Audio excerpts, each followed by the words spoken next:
Buffalo are central to who we are and to our identity. We have now recognized the bison as our national mammal. It's not only a Native American story, it's an American story that people need to understand. Bison is the historical keystone species in maintaining healthy grassland. This land needs large ungulates in order to be healthy and the most productive it can be. It's the way it's evolved.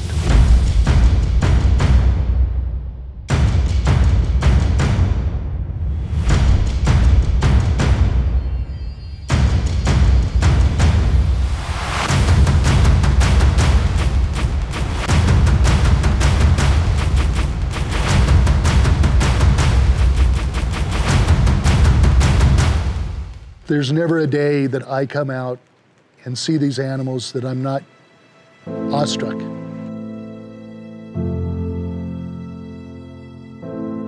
It's an animal that most Americans can identify and love.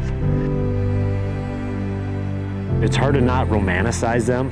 When you look at them, you get that primal feeling. I know I'm putting human emotions to an animal, but you can look in all their eyes and you know there's a bond. Well, I think, like just about everybody else that gets involved with bison in any way, you just fall in love with the animal.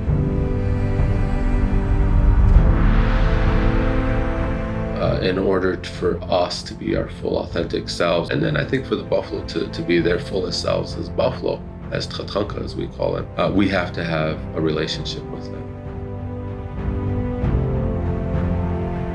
The history is phenomenal. How they've survived for thousands of years. Surviving the last ice age, almost going extinct through hunting and disease and getting down to so few numbers and then expanding and getting to the point where it's not only a stable population, but it's a growing and healthy population. They're just survivors. I think that's what strikes me, and I think that probably what strikes almost anybody that's involved in bison ranching. And you think about what they represent to this landscape, to the people that lived here historically, to the ecosystem. When the buffalo were gone, we were unable to feed, clothe ourselves. The land and the environment suffered as well. I like to call grasslands North America's rainforest. These grasses are so efficient in capturing carbon and putting it back into the soil, but they can't do it by themselves. In the areas of the world where the rainfall and humidity is irregular, what grows, it can't decay. There's not the humidity above ground. If you think about where is the only place above ground year-round in those areas where you have that moisture to decay, it's in the stomach or the ruminant of the animal. That's why we need the animal there. The forage has to go through the animal where the microbes are in the moist environment to decay.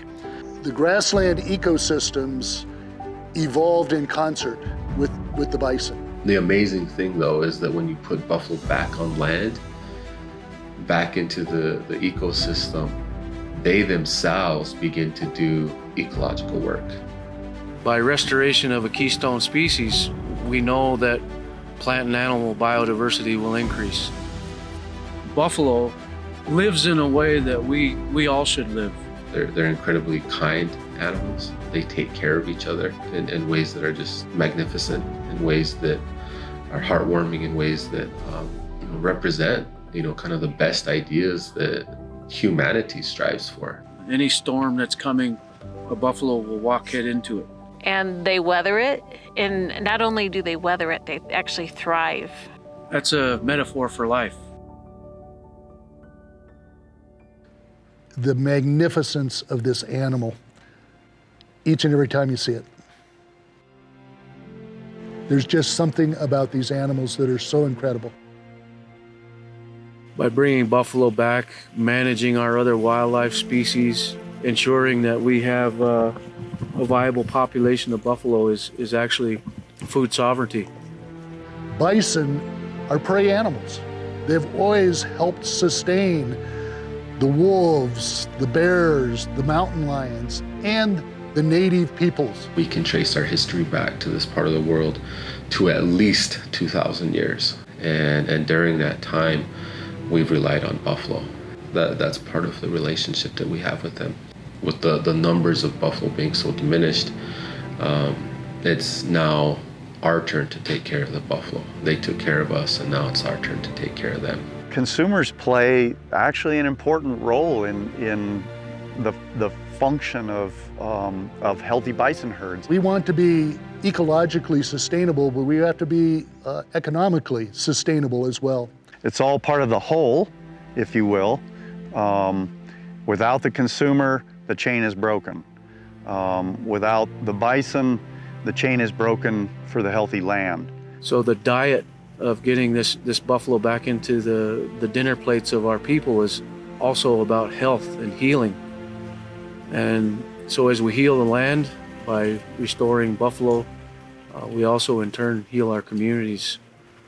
And what's great is we're all working together. We have different approaches as tribal producers or conservationists or ranchers. We have different approaches to maybe how we manage the animal, but at the heart of it is this magnificent animal that we all love and want to be good stewards of, and we want to see restored to the ecosystems of North America.